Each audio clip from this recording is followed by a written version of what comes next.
Hi hello friends, welcome back to Media Talks. நான் உங்கள் மௌனிகா. அழுகிறதா சிரிக்கிறதான்னு எனக்கே தெரியல. ஒவ்வொரு நாளும் ஒவ்வொரு விதமாக நம்ம காவிரியோட கேரக்டர் இது பண்ணிகிட்ருக்காங்க. ஸோ க்ரியேட் பண்ணிகிட்ருக்காங்க.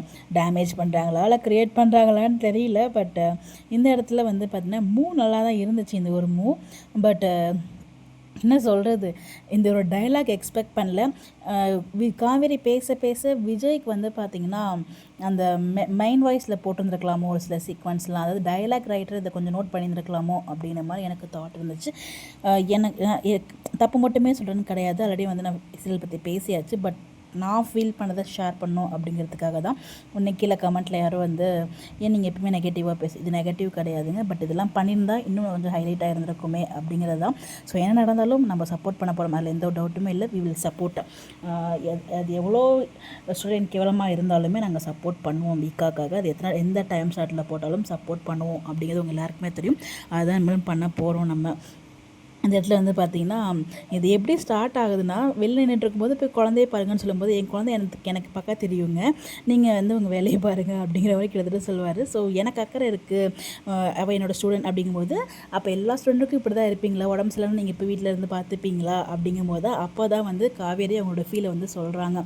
இந்த மாதிரி எனக்கு அம்மு பார்த்திங்கன்னா ரொம்ப கனெக்ட் ஆகுறாங்க, எனக்கு அவளுக்கு எது பூர்வ ஜென்ம பந்தம் அப்படி இப்படிலாம் பேசும்போது அட்லீஸ்ட் விஜய்க்கு பார்த்திங்கன்னா பூர்வ ஜென்மம் இல்லடி இந்த ஜென்மத்தில் தான் பந்தம், நீ என் பொண்டாட்டி உன்னோட பொண்ணு தாண்டி அவ அப்படிங்கிற மாதிரி எவ்வளவோ அறந்தவாழ ஆர்வக்கோளாறுலாம் நீங்கள் மைண்ட் வைஸ் வச்சுருக்கீங்க. பட் இந்த மாதிரி சீக்வன்ஸ் வச்சு தான் நல்லா இருந்திருக்குமே அப்படிங்கிற மாதிரி தான் இன்றைக்கி எபிசோட் தான் நம்ம எதிர்பார்த்து காத்துட்டு இருந்தோம் இல்லையா.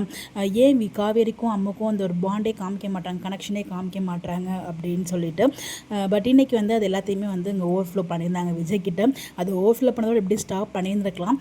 நடுவில் அந்த ஒரு வார்த்தை விட்டாங்க பாருங்கள், நான் வேணால் குழந்தைய அம்முவை தத்தெடுத்துக்கலாமா, என் கூட வச்சுக்கணுன்னு தான் ஆசையாக இருக்குது, திருப்பி அனுப்பவே மனசு வர மாட்டேது, எங்கள் வீட்டுக்கு வந்தால் கூட என் கூட வச்சுக்கணும்னு ஆசையாக இருக்குது, நீங்கள் வேணால் அந்த பொண்ணை கல்யாணம் பண்ணிக்கோங்க, நான் அம்முவை வச்சுக்கிறேன் என்னுடைய அப்படின்னு சொல்லும்போது தத்து கொடுத்துட்றீங்களா அப்படின்ட்டு கேட்கும்போது விஜய் விட்டார் பாருங்கள் ஒரு ரியாக்ஷன்.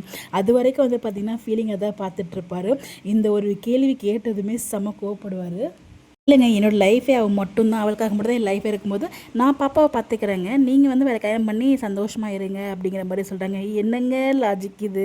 இவங்க குழந்தைய வச்சுப்பாங்களாம், விஜய் வேற ஒரு கல்யாணம் பண்ணிப்பாராம், அப்போ காவேரி குழந்தைய வச்சுட்டு வேற ஒரு கல்யாணம் பண்ணிப்பாங்களா? என்னடா கொண்டு வரீங்க சீனு? நாங்கள் 3 பேரையும் சேர்த்து ஒரு அழகான ட்ராக் கொண்டு வாங்கடா. நீங்கள் இஷ்டத்துக்கு ஒவ்வொரு நாளைக்கு ஒவ்வொரு ட்ராக்காக கொண்டு போயிட்டுருக்கீங்க. பட் எனிவேஸ், நான் அப்போலேருந்து சொன்ன மாதிரி காவேரி கிட்ட இந்த 2 டேஸாக ஒரு மாற்றம் நம்மளால் பார்க்க முடியுது. இது எத்தனை பேர் நோட் பண்ணிகிட்ருக்கீங்க அப்படிங்கிறத கமெண்ட் பண்ணுங்கள். எல்லாமே ஓகே, அந்த தத்து எடுத்துக்கிற அப்படிங்கிற வேர்டு மட்டும் கட் பண்ணியிருந்திருக்கலாம். இதுதான் என்னோட ஒரு ஃபீல். உங்களுக்கு என்ன தோணுது? இதுக்கப்புறம் விஜய் செம்ம கோமாக தான் பேசினார் அப்படிங்கிறத காவேரியுமே புரிஞ்சுக்கிட்டாங்க. அடுத்த நாள், அது அன்றைக்கி ஈவினிங்கே காவேரி கிட்டே முதுகம் கொடுத்து பேசலை.